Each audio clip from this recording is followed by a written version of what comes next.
ক্ষুব্ধ শিক্ষার্থী যারা তারা প্রতিবাদ তাদেরকে করতে দেন শান্তিপূর্ণভাবে।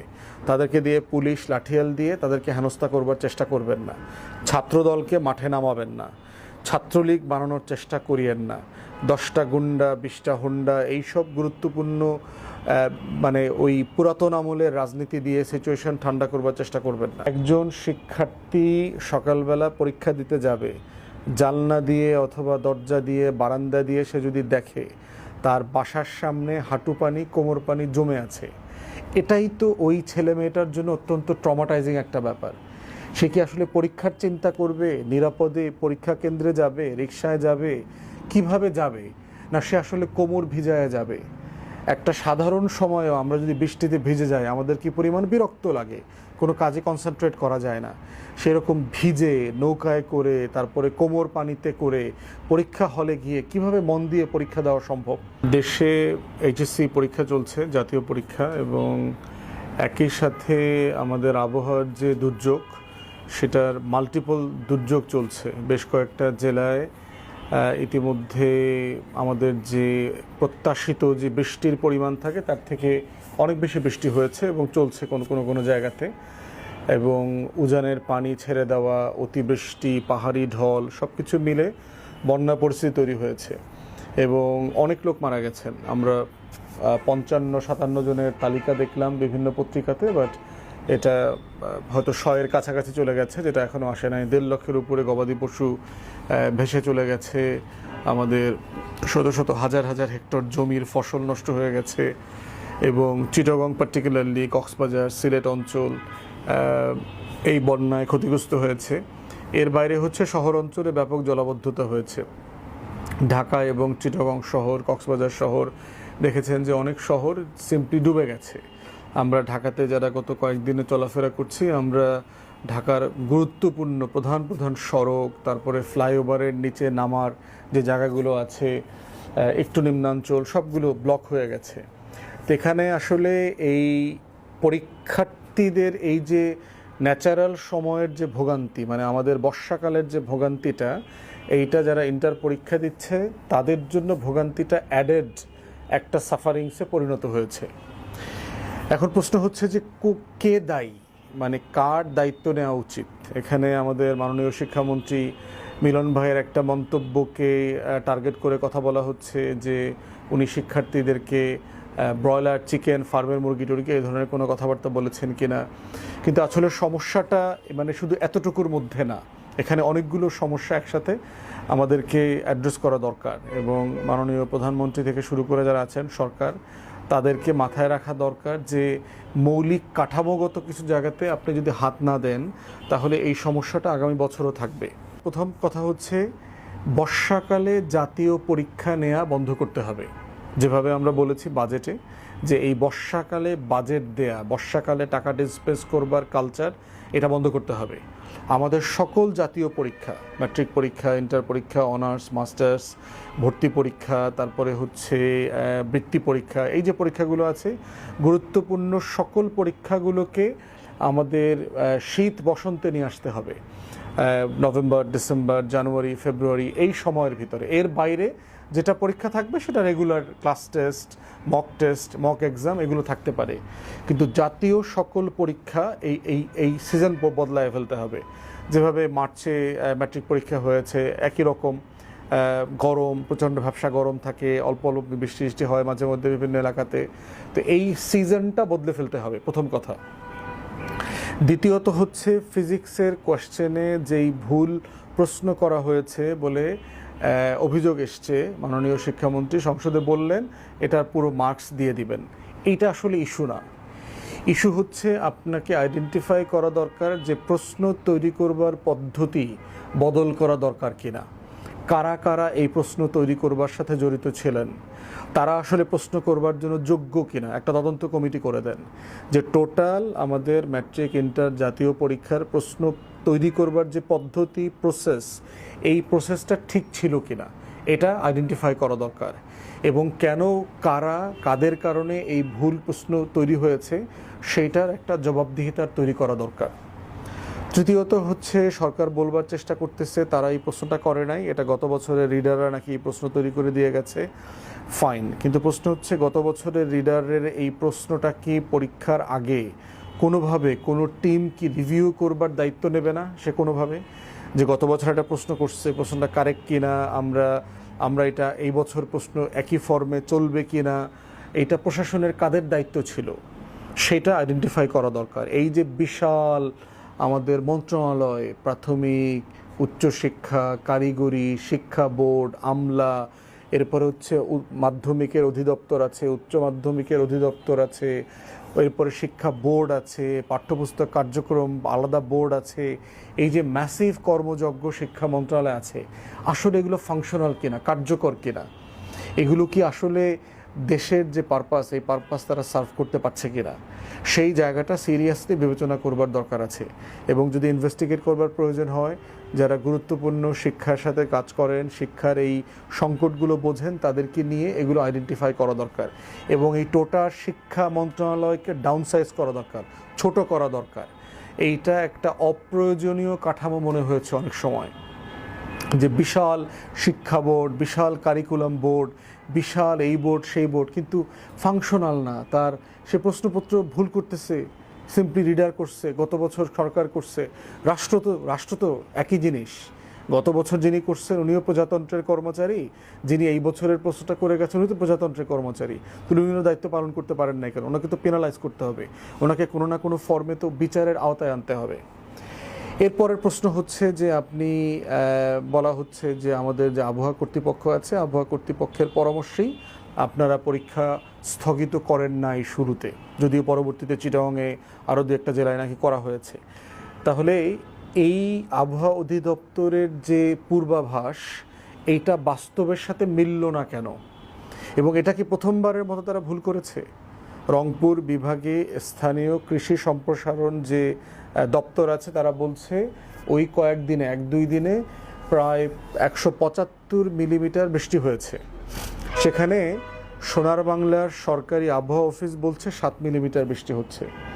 এটা তফাৎটা বুঝতে পারতেছেন, 175 এবং 7। তো এই যে কাজগুলো তারা করছে, আমাদের অধিকাংশ আবহাওয়ার পূর্বাভাস ভুল প্রমাণিত হচ্ছে। ভুল প্রমাণিত হওয়ার পরে তাদেরকে জবাবদিহিতা করতে হচ্ছে না কেন? তাদের কারো চাকরি চলে যাচ্ছে না কেন? তাকে বিচারের মুখোমুখি করা হচ্ছে না কেন? অতএব সেই জিনিসটা খুব সিরিয়াসলি আলোচনায় আনা দরকার এবং একটা তদন্ত কমিটি করা দরকার। তারা কি আসলে যেই পেশাদারিত্বের সাথে এই আবহাওয়ার পূর্বাভাস দেওয়া দরকার ছিল, এটা তারা করতে পারছে কিনা?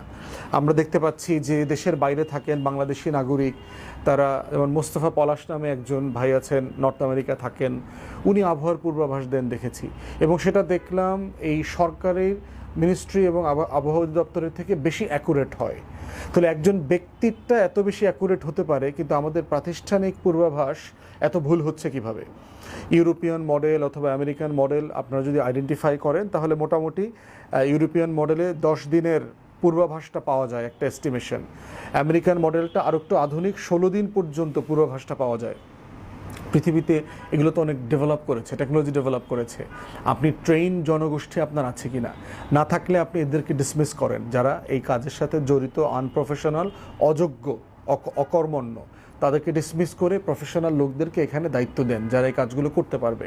তা না হলে শুধু এইটা না, এই একই পূর্বাভাসের কারণে আমার কৃষক প্রতি বছর ক্ষতিগ্রস্ত হবে, হাজার হাজার কোটি টাকার কৃষি পণ্য ক্ষতি হবে। আমার ধান চাষ করে তারা যেটা লাভ করবার কথা, সে লাভ থেকে তারা বঞ্চিত হবে। সরকারের যে সাবসিডি আছে কৃষি পণ্যের উপরে, সারের উপরে, কীটনাশকের উপরে, বীজের উপরে, সরকারের এই টাকাগুলো তো গোল্লায় যাবে দিন শেষে, যদি এই পূর্বাভাস সিস্টেমটা ফাংশনাল না হয়, কার্যকর না হয়। এরপরে এটার সাথে যোগ হয়েছে জলাবদ্ধতা। একজন শিক্ষার্থী সকালবেলা পরীক্ষা দিতে যাবে, জানলা দিয়ে অথবা দরজা দিয়ে, বারান্দা দিয়ে সে যদি দেখে তার বাসার সামনে হাঁটু পানি, কোমর পানি জমে আছে, এটাই তো ওই ছেলে মেয়েটার জন্য অত্যন্ত ট্রমাটাইজিং একটা ব্যাপার। সে কি আসলে পরীক্ষার চিন্তা করবে? নিরাপদে পরীক্ষা কেন্দ্রে যাবে, রিকশায় যাবে, কিভাবে যাবে? না সে আসলে কোমর ভিজায় যাবে? একটা সাধারণ সময়েও আমরা যদি বৃষ্টিতে ভিজে যাই, আমাদের কি পরিমাণ বিরক্ত লাগে, কোনো কাজে কনসেন্ট্রেট করা যায় না। সেরকম ভিজে নৌকায় করে, তারপরে কোমর পানিতে করে পরীক্ষা হলে গিয়ে কিভাবে মন দিয়ে পরীক্ষা দেওয়া সম্ভব? তারপর হচ্ছে ইন্টার পরীক্ষা। ইন্টার পরীক্ষাটার সাথে কিন্তু জীবনের অনেকগুলো কেরিয়ার রিলেটেড পরীক্ষার সম্পর্ক আছে। এই ছেলেমেয়েগুলোকে এই বছরের শেষে আগামী বছর কন্টিনিউয়াস ভর্তি পরীক্ষা দিতে হবে, বিশ্ববিদ্যালয়, বুয়েট, মেডিকেল, এগুলো তো এটার নাম্বারের একটা অংশ যোগ হবে। অতএব তাদের আগামী দিনের শিক্ষা জীবন এবং কেরিয়ারের সাথে এই পরীক্ষাটা খুবই ওতপ্রোতভাবে জড়িত। অতএব সেইগুলো বিবেচনার সাথে তো এখানকার অনেকগুলো সিদ্ধান্ত জড়িত, যে আসলে আমরা কাদের জন্য কি বিবেচনায় এই সিদ্ধান্ত নিচ্ছি, এই পরীক্ষার সময়সূচি করছি, এটা আসলে কারেক্ট কিনা। এরপরে যোগ হয়েছে, আমরা দেখলাম টিচাররা গলায় করে, কাঁধে করে, মাথায় করে পরীক্ষার খাতা নিয়ে সেন্টারে যাচ্ছেন, হাঁটু পানিতে, কোমর পানিতে, কারণ সিএনজি যাচ্ছে না, রিক্সা যাচ্ছে না, রিক্সায় পানি উঠে গেছে। তারপরে আবার পরীক্ষা দেওয়ার পরে এই কাগজগুলো, এই খাতাগুলো সেফলি বোর্ডের কাছে পৌঁছায়া দেওয়া, সেই বোর্ড থেকে আবার যারা পরীক্ষার খাতা কাটবেন, এক্সামিনার, তারা আবার এগুলো তাদের বাসায় নিয়ে যাচ্ছেন, কলেজে নিয়ে যাচ্ছেন। এবং সবগুলোই কিন্তু হচ্ছে যখন সারা দেশে বন্যা চলছে, জলোচ্ছ্বাস চলতেছে, আপনার এই পাহাড়ি ঢল চলতেছে, অতিবৃষ্টি চলছে, ঢাকা, চট্টগ্রাম শহর, কক্সবাজার শহর ডুবে গেছে, এরকম একটা সময়, এবং যানবাহন নাই। তাহলে এই যে একটা পুরো সংকট, এইটা কেন সরকার আকারে তারা অ্যাডভান্স চিন্তা করতে পারলেন না? তো এইটার পুরোটা সমাধান করা যেত সিম্পল জিনিসে, যদি পরীক্ষাটা শীতের মৌসুমে নিয়ে যেতেন। তাই আমরা আহ্বান করছি সরকারকে, আপনারা তদন্ত করেন প্রত্যেকটা জায়গায়। এই যে আমাদের তরুণ, আমাদের শিক্ষার্থীরা যে কারণে আপসেট, তারা প্রতিবাদ করছে, এখন রাস্তায় নেমেছে, ন্যায্য কারণে, যৌক্তিক কারণে তারা প্রতিবাদ করছে। এই প্রতিবাদগুলোর প্রত্যেকটা জায়গা তদন্ত করেন, কেন হয়েছে। তারপরে এই বৃষ্টির ভিতরে হাঁটু ভিজা পানিতে করে গেছে, যাওয়ার পরে 15 মিনিট লেট হয়েছে, তাকে আবার সেন্টারে ঢুকতে দিলেন না, কান্নাকাটি করছেন। তাহলে এই সব কিছু মিলে শিক্ষার্থীদের যে একটা ট্রমা লাইক সিচুয়েশন, এইটার দায়িত্ব অবশ্যই সরকারকে নিতে হবে। এবং এটা কিভাবে অ্যাড্রেস করবেন, সবার সাথে, স্টেক হোল্ডারদের সাথে বসে কথা বলেন, কথা বলে শিক্ষার্থীদেরকে আশ্বস্ত করেন যে তাদের কেরিয়ার, শিক্ষা জীবন ক্ষতিগ্রস্ত হবে না। কি করলে তারা আশ্বস্ত হতে পারে? তাদেরকে কি পুনরায় পরীক্ষা দেওয়ার সুযোগ করে দেবেন? তাদের কি নাম্বারের ব্যাপারে আপনারা যেভাবে ক্রেডিট দেওয়ার চিন্তা করছেন ফিজিক্সে, সেরকম কোনো সুযোগ সুবিধা দেবেন? পরীক্ষা আবার নেবেন যেখানে আপনার আবহাওয়া দুর্যোগ খারাপ ছিল, দুর্যোগের কারণে, আবহাওয়ার কারণে পরীক্ষা নেওয়া যায় নাই, অথবা একই পরীক্ষা আপনি আবহাওয়া ভালো হলে পরে আবার নেবেন কিনা? যারা পরীক্ষা ভালো হয় নাই বলে মনে করছে, তারা আবার রিটেক করুক, সেটা আগামী 1-2 মাসের মধ্যেই করুক। সো সেই রকম যা করার দরকার সে কাজগুলো করেন। পর যে অভিজ্ঞতা আমরা দেখেছি, মানে টোটাল ক্যাওয়াস চলতেছে এই রাষ্ট্র কাঠামোর ভিতরে, প্রতিষ্ঠানগুলো অকার্যকর হয়ে গেছে, সিম্পলি কোনো ফাংশনাল জায়গা এখানে দেখতে পাচ্ছি না। শিক্ষা, এখানে মন্ত্রণালয় থেকে শুরু করে, মন্ত্রী থেকে শুরু করে, সচিব, আমলারা, কর্মকর্তা, কর্মচারীরা, শিক্ষক যারাই আছেন, তারা এন্টায়ারলি শিক্ষা জিনিসটাতে চাকুরির বাইরে আসলে কিছু করছেন না, তারা সবাই চাকুরি করছেন।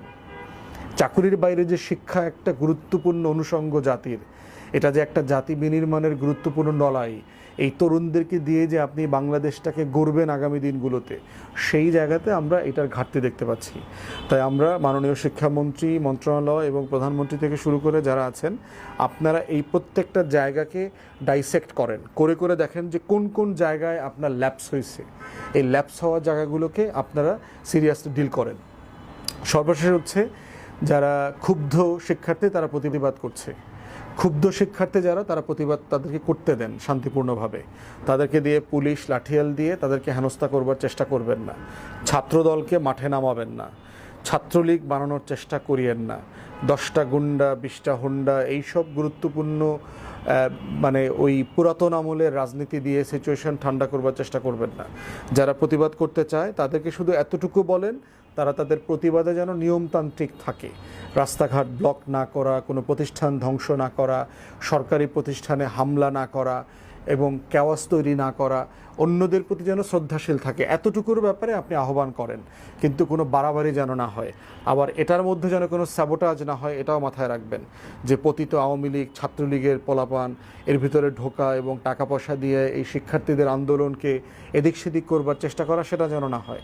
অতএব সেই সব কিছু মিলিয়ে আমার মনে হয় সিচুয়েশনটাকে কাম ডাউন করবার জন্য যা করা দরকার, এবং যে ভুলগুলো হয়েছে সেটা ওপেনলি স্বীকার করেন যে হ্যাঁ, রাষ্ট্র আকারে, সরকার আকারে আমাদের এগুলো ভুল হয়েছে, জাতির কাছে তরুণদের কাছে, শিক্ষার্থীদের কাছে দুঃখ প্রকাশ করেন। দুঃখ প্রকাশ করে তাকে কিভাবে আশ্বস্ত করা যায় তেমন একটা জায়গায় সংস্কারের রূপরেখা দেন, যে আপনারা এগুলো শিখেছেন, এই ভুলগুলো হয়েছে, যেই ভুলগুলো আগামী বছরগুলোতে আর হবে না। তখনই শুধুমাত্র দেখবেন শিক্ষার্থীরা, শিক্ষকরা যারা আছেন, শিক্ষা সংশ্লিষ্ট যারা আছেন, তারা সবাই আশ্বস্ত বোধ করবে। তা না হলে যেটা হবে, এই ছোট ছোট ক্ষোভগুলো কিন্তু জমে থাকবে। আওয়ামী লীগের আমলে কিন্তু আমরা দেখেছি এই শিক্ষার্থীদের, এই তরুণদের, এই অরাজনৈতিক গোষ্ঠী যারা সংখ্যায় বিশাল কিন্তু প্রচণ্ড প্রতিবাদী, তাদের এই ক্ষোভগুলো জমতে জমতে কিন্তু একটা গণ অভ্যুত্থানের দিকে চলে যায়, একটা বড় লড়াই সংগ্রামের দিকে চলে যায়। তো সেটা মাথায় রাখার আহ্বান জানাচ্ছি।